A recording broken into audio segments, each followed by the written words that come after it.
Every week, we put together a list of 5 new single-issue comic books that we're super excited about and think that you guys will love, either because of entertainment value or potential monetary value for your comic book collection. I'm Brandon, and it's time for the new Comic Book Day Top 5. Okay, so before we get into things, if you haven't already done so, I'd greatly appreciate if you'd consider hitting that subscribe button, and if you enjoy our content, be sure to hit the bell, and if you could, leave a thumbs up and a comment on this video. We're giving away some really cool comic book prize packs, but we'll get into that a bit later. So without further ado, here is about 20 to 30 bucks worth of comic book goodness that you can indulge in this new Comic Book Day.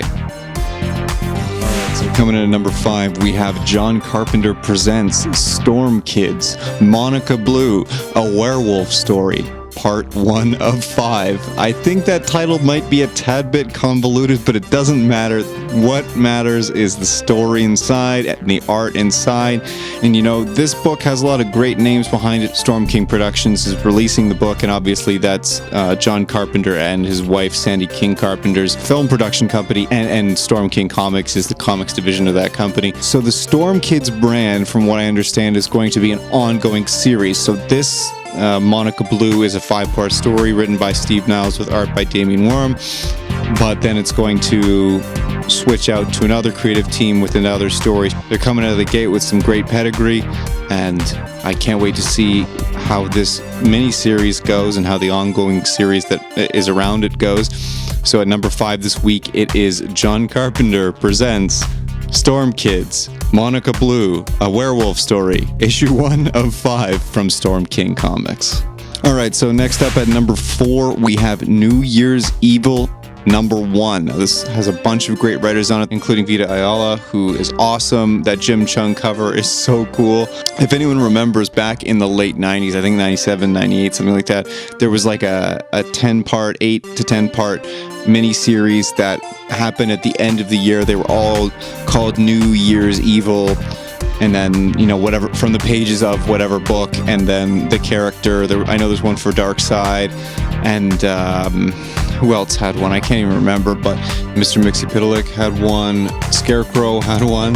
They had all led into like what was coming, where I think this book is going to lead into, or be part of the wrap-up for Year of the Villain. One thing that I've always found really odd about this book is that you could barely see New Year's Evil on it, because it was like red text on a red logo.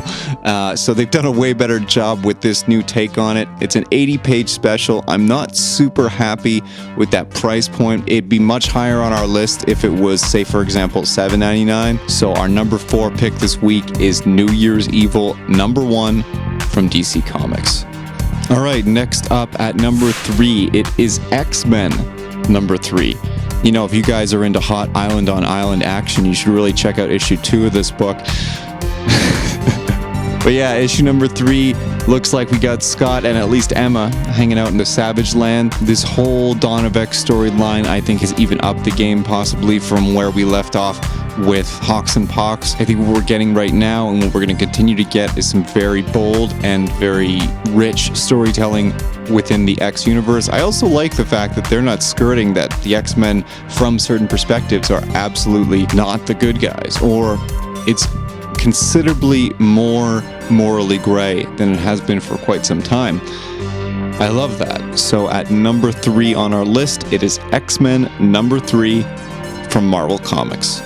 Okay, so in our number 2 spot, it's a book that Nick and I have been banging our drum about very loudly since the very first issue of this book came out. It is Die number 10 from Image Comics. This book is always one of the most beautiful books that I read every time it comes out. Stephanie Hans is killing it with that amazing artwork. Kieran Gillen, it seems like right now you don't even have to think about picking up a book. If his name's got a writing credit on it, you know it's going to be good and you just get it. If I'm not mistaken, I think this is going to be the last issue that's going to go into the next trade that's going to probably come out the early part of next year. If you haven't checked out Die yet, I really suggest go get that $10 first trade and then get into these single issues. This story is amazing. If you get your hands on early single issue copies, definitely do so. This has been optioned for, I believe, a television series, if I'm not mistaken. So it's definitely worth, specking on a little bit on the series if you can get your hands on some of the earlier issues. But that's not what we're talking about today. It's Die number 10 that's coming out this week. Image Comics, get it this week. It's in our number 2 spot.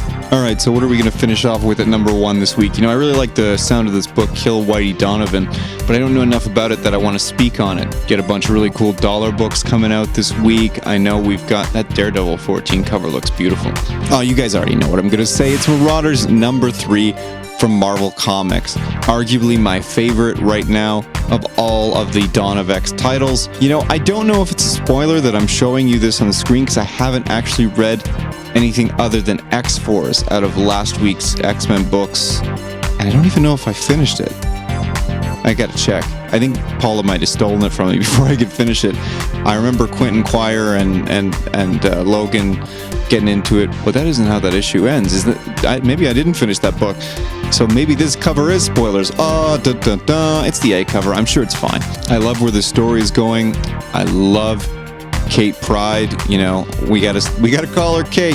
She demands it, so we're gonna do it. It's Kate Pride now. She's awesome. I love Storm. 2 of my favorite X-Men right there. Really, really big fan of Bishop as well. And Bobby Drake, being an Omega level mutant, is a really cool character. He's also an original 6 X-Men. So this team's really got it all. If you're not reading it, go back to issue number 1, get on board, or follow that Dawn of X reading order inside any X-Men book right now and get into this X-Men universe because these stories are killer. All of them are constantly making our list. So number 1 this week, it's Marauders number 3 from Marvel Comics. Let us know if you find something that you like on our list and leave us your own reading suggestions in the comments below. We're giving away prizes at the 250 subscriber mark, and all you have to do to be entered to win is subscribe to our channel, then like and leave a comment on any of the videos on this channel. So that's it for this week.